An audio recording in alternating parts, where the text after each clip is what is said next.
পাঠান, জওয়ান ও donkey দিয়ে পর্দায় দাপট দেখানোর পর দীর্ঘ বিরতি ভেঙে নতুন সিনেমার ঘোষণা দিলেন শাহরুখ খান। নিজের ৬০তম জন্মদিনে প্রকাশ করলেন নতুন সিনেমা কিং এর টিজার। সিদ্ধার্থ আনন্দ পরিচালিত এই সিনেমায় আবারও অ্যাকশন তারকা রূপে ফিরেছেন শাহরুখ। সবচেয়ে বড় চমক, এই ছবিতে তার মেয়ে সুহানা খানকে দেখা যাবে, যা তাদের প্রথম অনস্ক্রিন উপস্থিতি।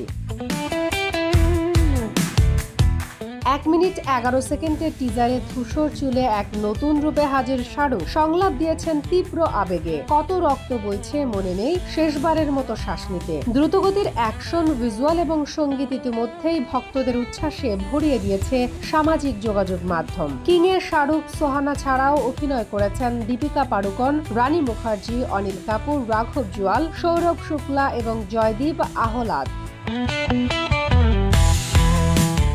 সিনেমাটি অনুপ্রাণিত ১৯৯৪ সালের ফরাসি ক্লাসিক লিওন দ্য প্রফেশনাল থেকে, যেখানে এক আততায়ী এক তরুণীকে রক্ষা করতে জীবন বাজি রাখে। শাহরুখ জানিয়েছেন, দর্শকদের বিনোদন দিতে তারা কঠোর পরিশ্রম করছেন। কিং মুক্তি পাবে ২০২৬ সালে, তবে মুক্তির চূড়ান্ত দিনক্ষণ এখনো জানাননি। কিং মুক্তির চূড়ান্ত দিনটির বিষয়টি কি ভক্তদের জন্য রহস্য হিসেবেই রাখছেন, না শীঘ্রই দিবেন নতুন ঘোষণা? সে পর্যন্ত রহস্য নিয়ে অপেক্ষা করতে হবে কিং খান ভক্তদের।